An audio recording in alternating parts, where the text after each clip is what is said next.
Assalamualaikum warahmatullahi wabarakatuh. Sobat Jepri Hikayah yang dimuliakan Allah Subhanahu wa taala. Semoga kita selalu dalam keadaan sehat walafiat. Amin. Amin ya rabbal alamin. Alangkah senangnya mengetahui bahwa malaikat berkenan mendatangi rumah kita.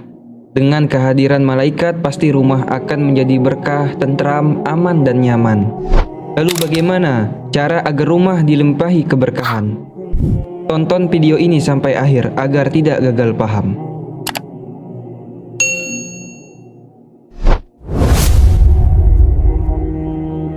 Malaikat tidak akan hadir kecuali atas seizin Allah Subhanahu wa taala.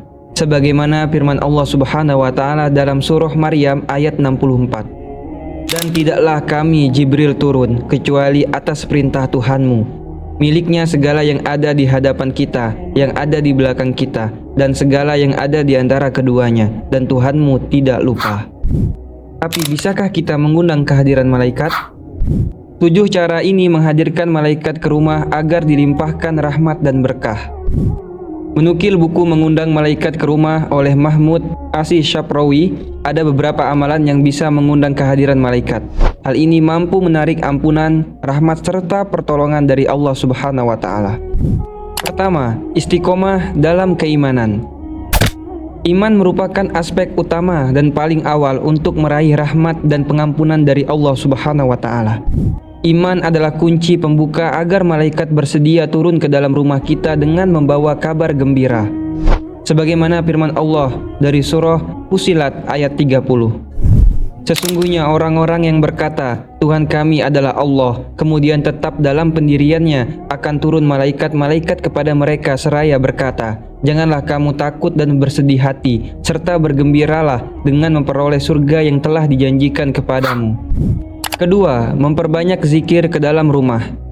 Zikir adalah media utama dan yang paling mujarab untuk mengundang malaikat menghadiri rumah kita.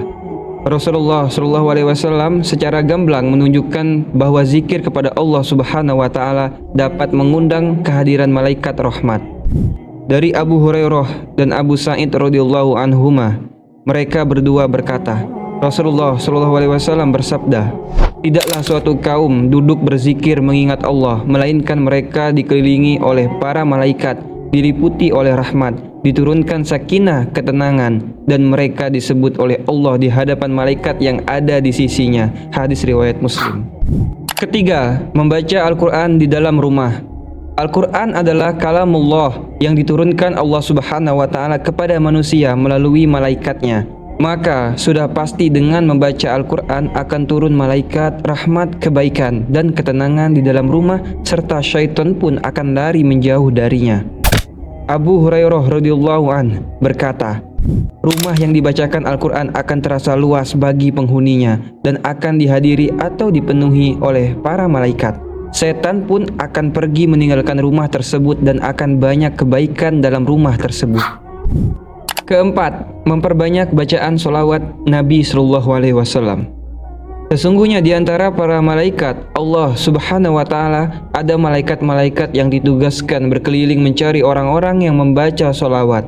Mereka akan menyampaikan kepada Rasulullah SAW dan mengembalikannya kepada yang membacanya dengan membawa rahmat, keselamatan dan keberkahan yang berkali lipat. Rasulullah SAW bersabda, barang siapa yang bersalawat kepadaku sekali, maka Allah akan bersalawat untuknya 10 kali. Hadis riwayat At-Tirmizi. Kelima, mengumandangkan azan di dalam rumah. Dianjurkan untuk mengumandangkan azan di dalam rumah. Salah satu khasiat azan adalah dapat mengusir syaitan dan jin. Rasulullah SAW bersabda, apabila azan solat diserukan maka setan lari sambil kentut sehingga dia tidak mendengar suara azan itu. Hadis riwayat Bukhari dan Muslim. Setiap azan yang kita kumandangkan akan didengar oleh semua makhluk sejauh suara kita, tidak terkecuali oleh malaikat, dan mereka yang mendengar kelak akan menjadi saksi atas azan kita. Keenam, menghiasi rumah dengan solat sunnah. Jika sebuah rumah yang ditempati penghuni rajin mengerjakan solat, maka rumah itu akan dipenuhi keberkahan dan kebaikan. Malaikat pun akan senang dan betah berdiam di sana. Namun solat yang diutamakan adalah solat sunnah. Rasulullah SAW bersabda, Salatlah kalian, wahai manusia, di rumah-rumah kalian, karena sebaik-baiknya salat adalah salat seseorang di rumahnya, kecuali salat wajib. Hadis riwayat Bukhari dan Muslim.